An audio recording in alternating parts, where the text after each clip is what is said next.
उसके थ्रू भी मुझे क्लाइंट्स मिलते गए और धीरे धीरे मैंने अपनी कंटेंट राइटिंग जर्नी स्टार्ट कर दी। हमने नीश सेलेक्ट कर लिया, हमने टारगेट ऑडियंस बना ली। हाँ, इसलिए हमको एक तो कंसिस्टेंट होना पड़ेगा और दूसरा हमें बहुत पेशेंस रखना पड़ेगा। हमने वेबसाइट बनाना सीख लिया, हमने सोशल मीडिया सीख लिया, थोड़ा हमने कुछ और सीख लिया। अब हम शायद यहाँ पे डीप में जा सकते हैं। अब कंसिस्टेंट इनकम कैसे बनाएं? Work smarter than work harder. Okay, be smart with your work than being hard with your.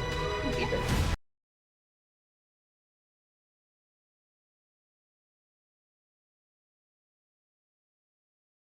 So welcome to this marketing Gurukul episode 2। So last episodes में जैसे कि हमने स्टार्ट किया था इस सीज़न को स्टार्ट करने का मकसद यही था कि हम रियल लाइफ जो मार्केटियर्स, डिजिटल मार्केटर्स, उनको लेके आएँ जो पिछले 1 साल में कंसिस्टेंट इनकम पे आए हैं। उन्होंने अपना digital career figure it out किया है, बहुत सारी कन्फ्यूजन को दूर किया हुआ। तो उन्हीं प्रैक्टिकल एग्जाम्पल्स में बिल्कुल ऑथेंटिसिटी के साथ हम मार्केटिंग गुरुकुल एपिसोड 2 में श्वेता के साथ हैं। श्वेता की जैसे स्किन केयर ब्लॉगर के साथ स्टार्ट किया था उन्होंने जर्नी, आज को कई सारे ब्रांड्स के लिए लिखती हैं अपना कंटेंट, अलग अलग चीज़ें, और अपने आप को एक कंसिस्टेंट इनकम पे लेके आई है। सो हम लोगों ने श्वेता और हम बैचमेट रहे हैं, कोर्स हमने इंटर्नशिप साथ में मिलके की है। सो श्वेता से मैंने काफ़ी उनके पॉडकास्ट इंटरव्यूज देख के काफ़ी इंस्पायर हुआ, तो मैंने कहा चलो श्वेता को ऑन बोर्ड लेके आते हैं। So hi Shweta, how are you? Hi Raj, I'm doing good. How are you? I am awesome. So कैसा अपने बारे में अगर हम छोटा छोटा इंट्रो देते हैं, वैसे तो हम दे चुके हैं, लेकिन ऑडियंस को एक छोटा छोटा इंट्रो मिल जाए। ठीक है।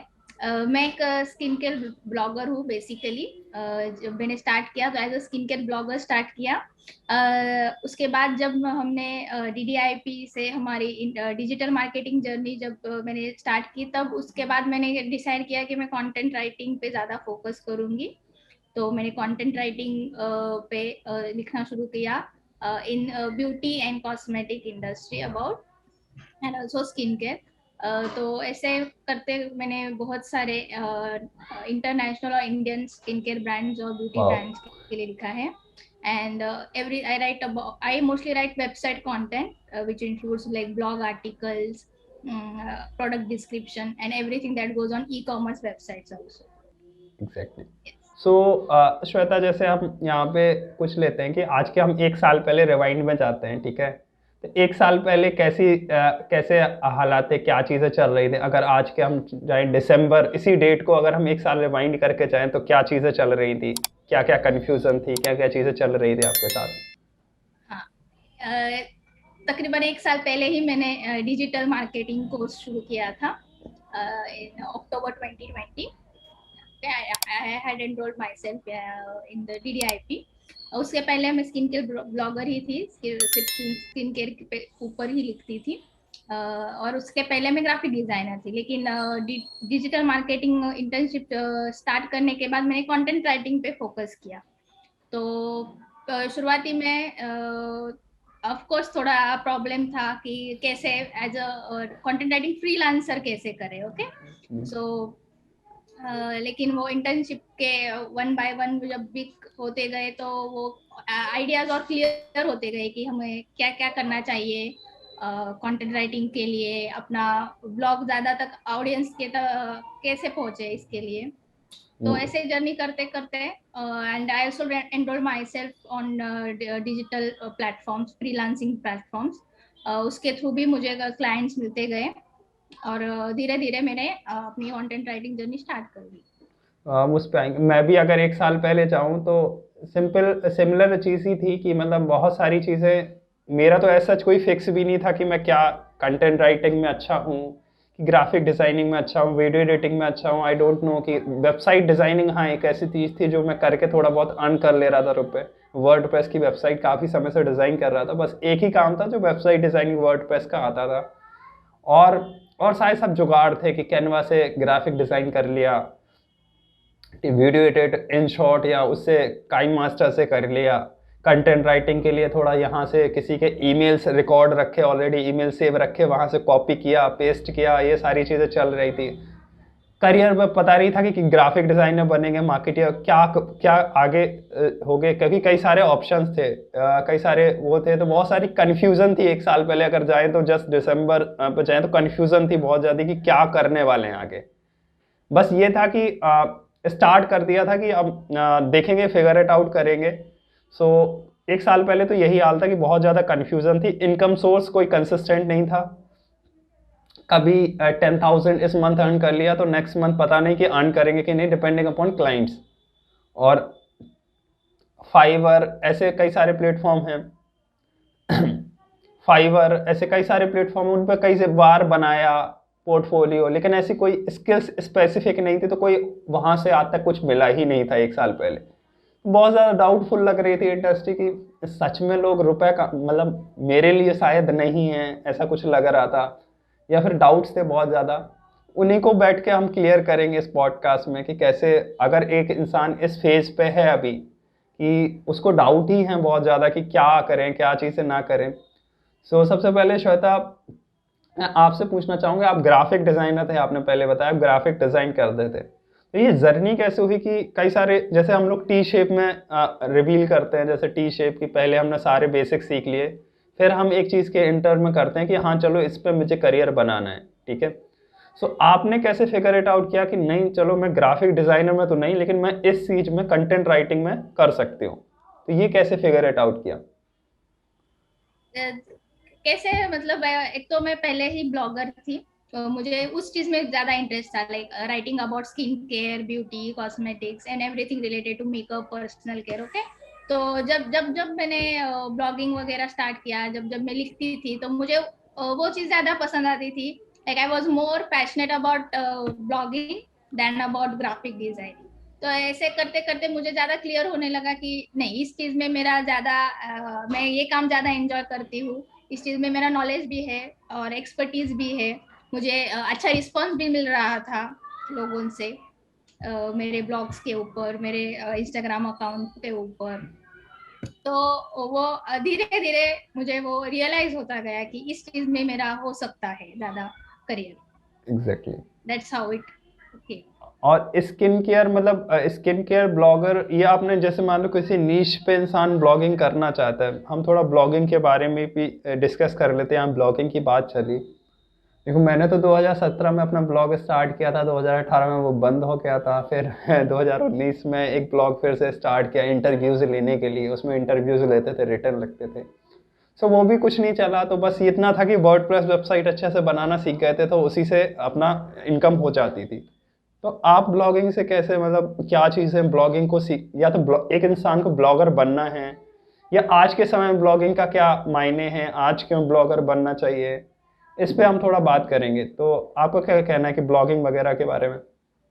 हाँ, ब्लॉगिंग में तो पहली चीज ये है कि आपको बहुत कंसिस्टेंट रहना पड़ेगा। जैसे आपने कहा कि 17 में कंसिस्टेंसी चालू इज किया। मस्ट। हाँ, कंसिस्टेंसी कंसिस्टेंसी ज्यादा जरूरी है। इम्पोर्टेंट है। हाँ जी, कंसिस्टेंसी ही ज्यादा जरूरी है। क्योंकि क्या होता है ब्लॉगिंग में जो है, हम इंस्टेंट इनकम नहीं ला सकते हैं, और इंस्टेंट रिजल्ट भी नहीं मिलेंगे। लाइक आज मैंने एक ब्लॉग पोस्ट कर दिया और मुझे 10,000 विजिटर्स मिल गए, नहीं होता है, राइट?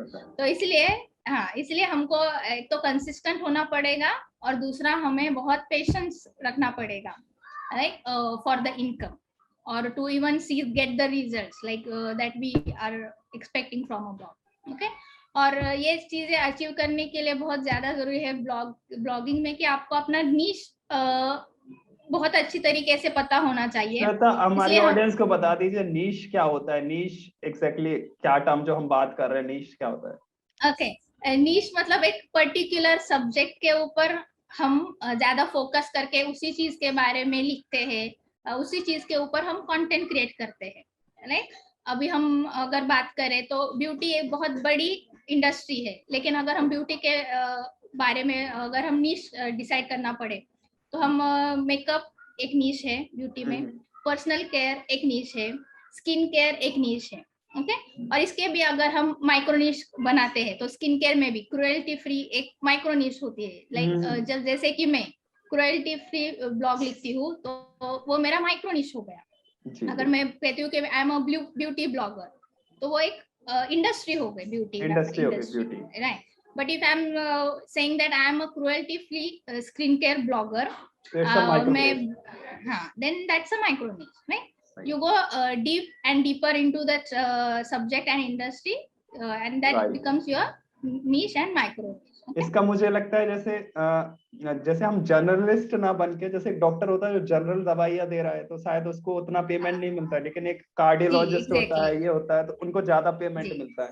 तो यही समझ सकते हैं नीश करने से सक्सेस के मतलब एक चांसेस थोड़े तेजी से बढ़ जाते हैं कि आप ज्यादा चीजें नहीं कर रहे हो तो कम समय में थोड़ा चांसेस है कि आप बना सकते हो।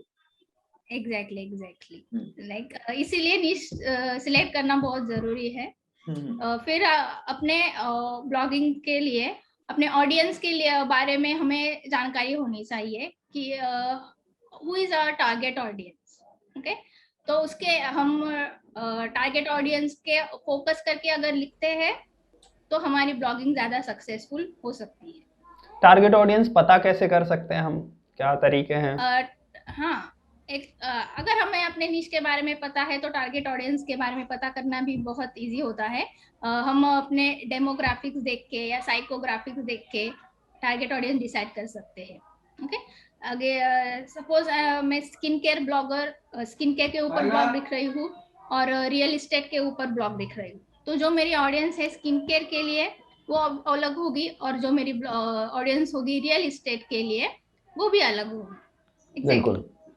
तो जो मेरा पॉइंट ऑफ व्यू होगा स्किन केयर ब्लॉगिंग में वो अलग होगा और जो मेरा लिखने का पॉइंट ऑफ व्यू होगा रियल एस्टेट के ब्लॉग के ऊपर वो भी अलग होगा। बिल्कुल। तो इसलिए टारगेट ऑडियंस होना भी बहुत जरूरी है। हमने नीश सेलेक्ट कर लिया, हमने टारगेट ऑडियंस बना ली, नेक्स्ट स्टेप ब्लॉगिंग में?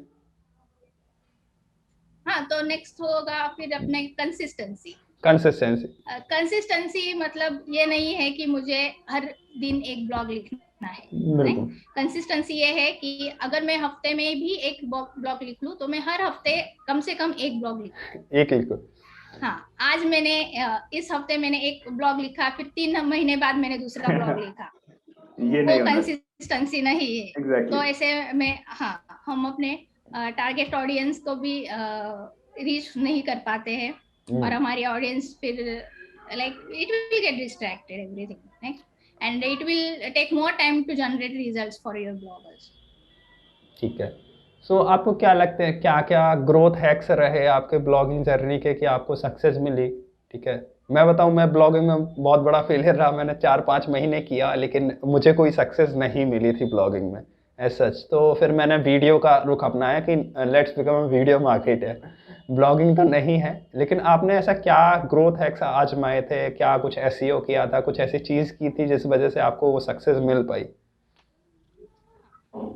ब्लॉगिंग में ग्रोथ हैकिंग के लिए एक तो कंसिस्टेंसी जैसे मैंने कहा वो बहुत जरूरी है, और दूसरी चीज है कि हम अपना कम्युनिटी भी बहुत जरूरी है, कि हम अगर हमारी कम्युनिटी मतलब like where you get connected with the people in your niche, like-minded people, exactly, like वो अगर मुझे कुछ प्रॉब्लम है तो मैं उनके साथ शेयर करूंगी, फिर वो अपने जो अपने एक्सपीरियंस से मुझे सॉल्यूशन बताएंगे।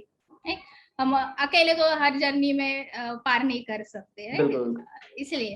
And third thing so SEO also worked for me, okay. हमारे इंटर्नशिप में बहुत सारे टूल्स वगैरह में हमको सिखाया था, वो सब मैंने अपने ब्लॉग के ऊपर पहले एक्सपेरिमेंट किया, राइट। तो वो उस तरह से वो जो रिजल्ट आते हैं वगैरह सब एनालाइज करके फिर मैंने अपने क्लाइंट्स के लिए भी वो चीज इस्तेमाल करी। ठीक है, तो ग्रोथ यही ग्रोथ है कि कंसिस्टेंट होना है और एक लर्न करते जाना है, कम्युनिटी और नए टूल्स सीखना है। सही, नाइस। सो ब्लॉगिंग के बारे में तो बेसिक्स हमें पता पड़ेगा कि सक्सेस के ये कुछ ब्लूप्रिंट्स है कि आप ऐसे ऐसे करोगे और एक लेवल तक करते रहोगे कंसिस्टेंसी से तो आपको ब्लॉगिंग में सक्सेस मिल सकती है। फिर आपने शायद वही चीज़ को डुप्लीकेट कर पाए, उसी चीज़ को दिखा के फिर अपने क्लाइंट के लिए अलग अलग जगह पे आप वर्क भी कर पाए, राइट? एग्जैक्टली। चलो अब ठीक है, अब हम बात कर लेते हैं कुछ नॉर्मल टॉपिक्स पे। ठीक है, जैसे अब हम यहाँ पे आ गए कि हमने एक अपना खुद के ऊपर एक्सपेरिमेंट कर लिया। हमने इतना फिगर इट आउट किया कि पहले जब हमें कंफ्यूजन थी, हमने एक चीज़ को पकड़ के हमने देखा, उस पे हमने देख लिया, ब्लॉगिंग को हमने जैसे टेस्ट किया और देखा सारे, हमने उसके 3 स्टेप समझ लिए कि देखो कोई भी चीज़ स्टार्ट करेंगे उसको कंसिस्टेंसी से पकड़ना है। तो एक चीज़ समझ में आ गई कि कोई भी काम हम स्टार्ट करें डिजिटल मार्केटिंग में, चाहे वीडियो बनाना चालू करें, चाहे सोशल मीडिया मार्केटिंग चालू करें, चाहे ब्लॉगिंग चालू करें, कोई भी काम स्टार्ट करें, एटलीस्ट 6 मंथ 90 डेज कंसिस्टेंट होकर करें। जी। बीच में कुछ ब्लॉगिंग में यही है कि आप पहले ही 3-4 महीने में या पहले ही 6 महीने में आप रिजल्ट या इनकम एक्सपेक्ट नहीं कर सकते। इनकम एक्सपेक्ट नहीं कर सकते। एग्जैक्टली। तो लेकिन इसके लिए है। उस बीच ये जरूर मैं आपसे पूछना चाहूंगा कि कई सारी चीजें, भले ही इनकम ना मिले, अगर इनकम ना भी मिले तब भी आप हजारों चीजें ऐसी नई सीख जाओगे जो आपको बहुत ज्यादा मदद करने वाली है। ठीक है। एग्जैक्टली। हो सकता है, जैसे मैं बताऊं, मैंने अपना इंस्टाग्राम ग्रो करना चाहा, ठीक है, लेकिन वो एक जीरो से लेवल पे ग्रो करके ले जा रहे थे, तो 1200-1300 फॉलोअर्स यहाँ तक ग्रो हो पाया, उसके बाद वो नहीं हो पाया क्योंकि वो चीज़ें लैग करे। लेकिन मुझे कई सारे ऐसी हजारों चीज़ें मैंने सीखी छोटी छोटी, तो मुझे एक चीज़ पता पड़ गई कि यार मेरे पास अगर किसी अकाउंट ऐसा मिल जाए जिसका 7-8 हज़ार फॉलोअर्स हो, तो उनके साथ मैं एक पर्सनल ब्रांड बना सकता हूँ, उनका पूरा ब्रांड करके। और फिर मैंने उसी पे कई सारे ब्रांड्स को अप्रोच किया, पर्सनल ब्रांडिंग को अप्रोच किया, उनको मदद किया, वो चीज़ वहाँ हिट कर गई, वहां से मुझे क्लाइंट्स मिल गए। तो ये चीज समझनी होगी लोगों को कि अगर रिजल्ट नहीं भी मिले तब भी आप बहुत कुछ, तब भी विन विन सिचुएशन है। आपने अगर अपना ब्लॉग स्टार्ट किया, कुछ भी स्टार्ट किया, आप कई सारी चीजें सीखोगे और टी शेप चल रहा होगा। अब आपने ब्लॉग स्टार्ट किया होगा तो उसमें न्यूज़लेटर भी डाला होगा, राइट?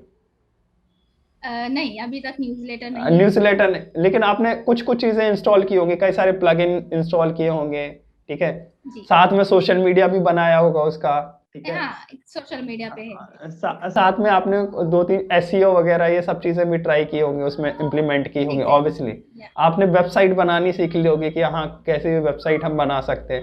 तो यहाँ पे हम देख सकते हैं कि हमने 3-4 टी शेप सीख लिए।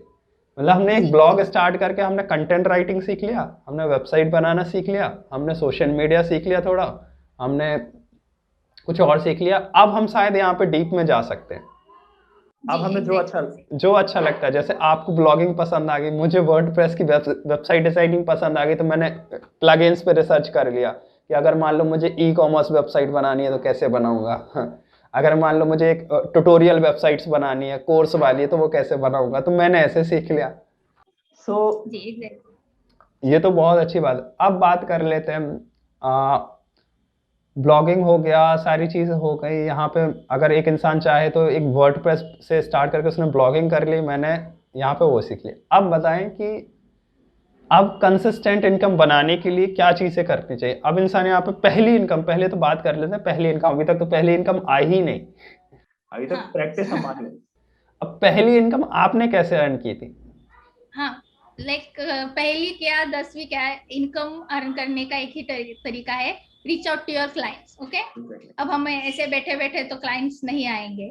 सो reach out to your clients, reach out them through LinkedIn, और अगर आपके मतलब जो आपके पोटेंशियल क्लाइंट्स है वो अगर इंस्टाग्राम वगैरह पे सोशल मीडिया पे एक्टिव है तो उनके थ्रू उनको रीच आउट करें, cold emailing through reach out करें, या फिर फेसबुक पे भी बहुत सारे नीश कम्युनिटीज होते हैं, राइट?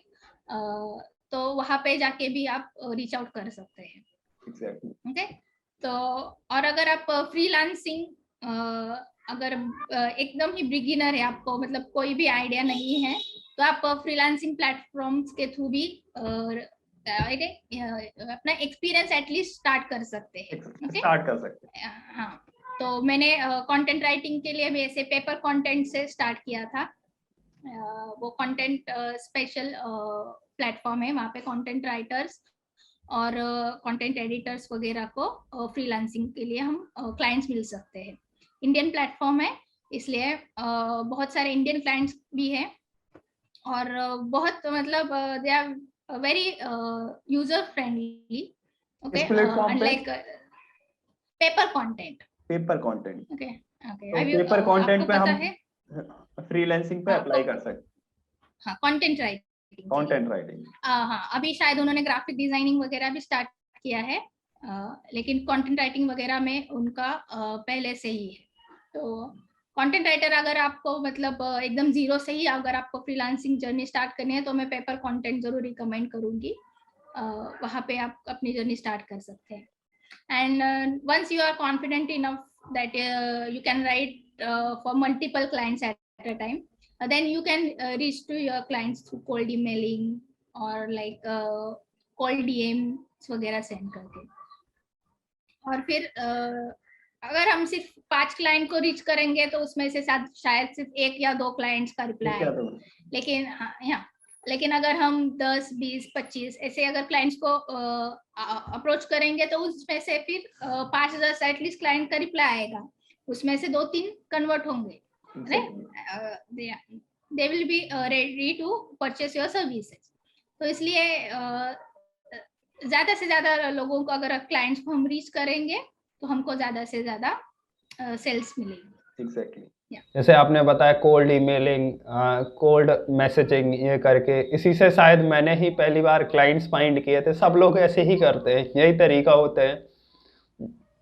इवन गैरी भी ने, डिजिटल प्रतीक ने, उन सब लोगों ने बताया था कि $1.8 स्ट्रेटेजी, तो मैं समझा था। तो उन्होंने यही बताया था कि आप अपने लोकेशन पे, जैसे मान लो आप लोकल में वर्क करना चाहते हो तो आप इंस्टाग्राम पे जाइए, लोकेशन टैप करिए, लोकेशन में कई सारे बिजनेस होंगे जो रिसेंट फोटोज डाले होंगे, आप उन्हें डायरेक्ट, मैंने जो किया था, आप उन्हें डायरेक्ट डीएम कर सकते हो उनको वेबसाइट बनाने के लिए। अगर आपको वर्डप्रेस वेबसाइट, तो एक इंसान हफ्ते भर में बनाना सीख सकता है, बहुत प्यार से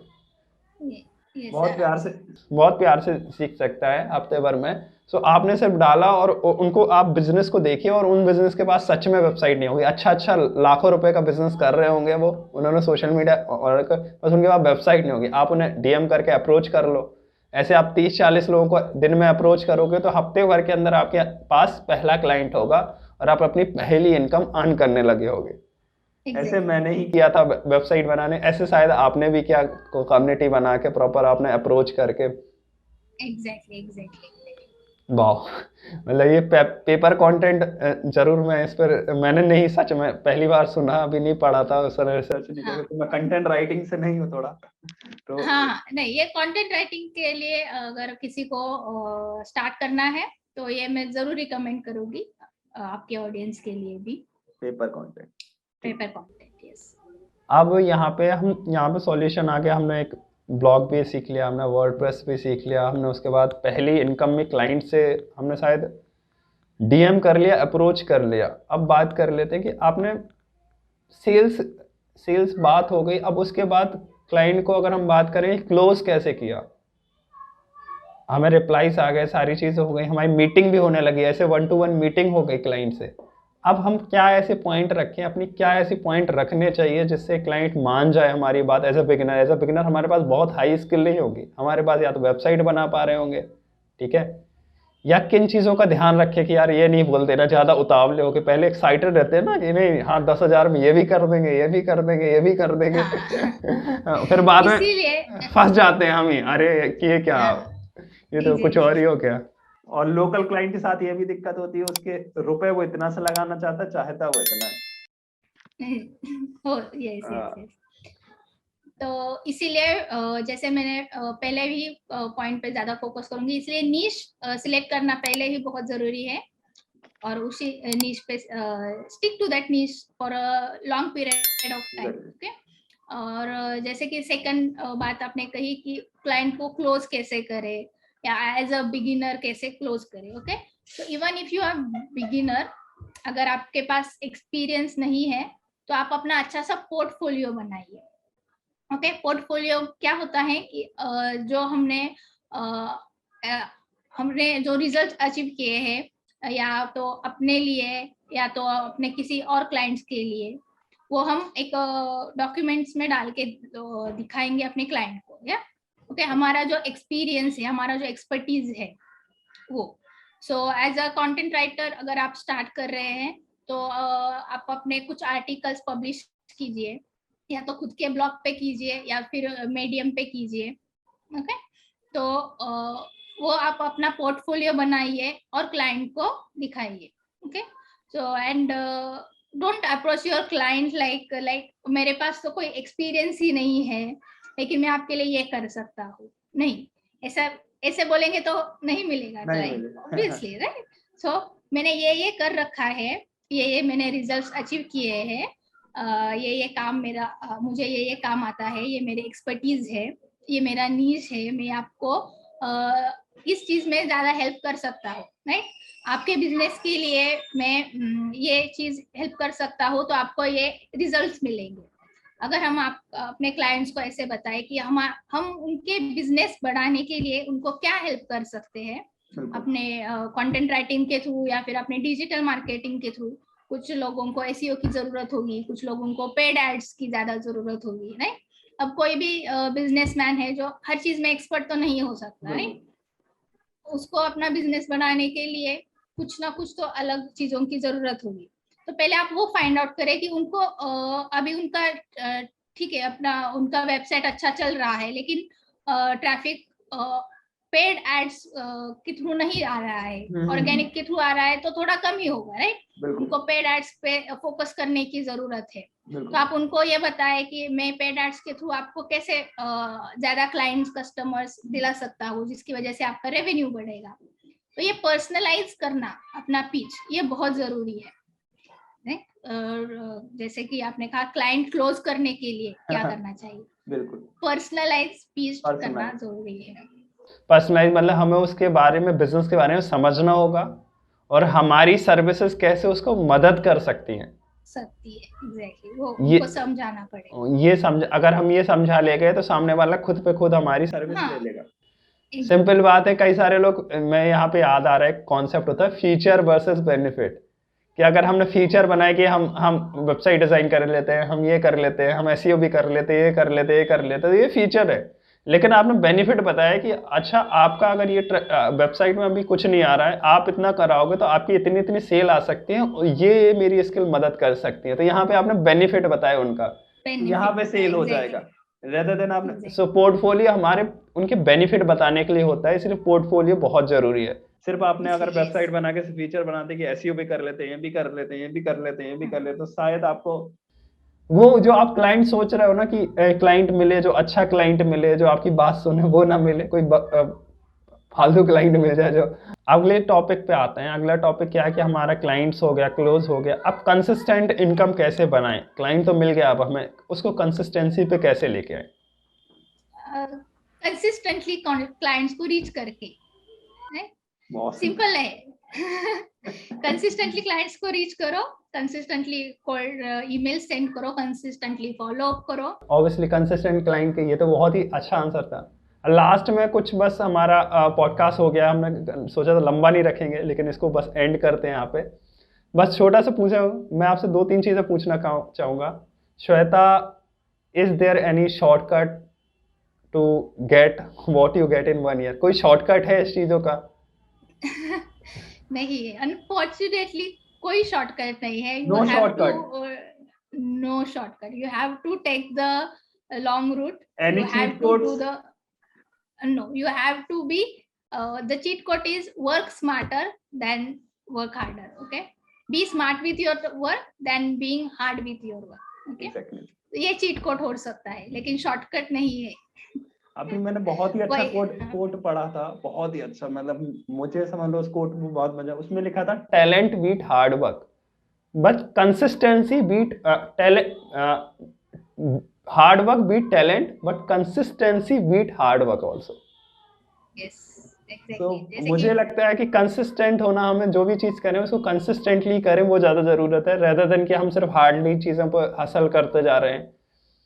तो थैंक यू श्वेता, इस पॉडकास्ट में आने के लिए। हम फिर से कभी और चीज़ों पे डिस्कस करेंगे, फिर से हम 2-3 महीने बाद फिर नई चीज़ों पे डिस्कस कर रहे होंगे, कुछ आपने एक्सपीरियंस किए होंगे।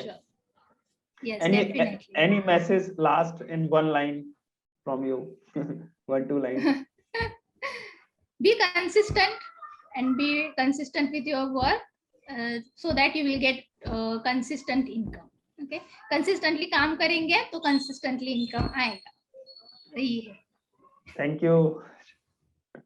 Thank you so much, Raj.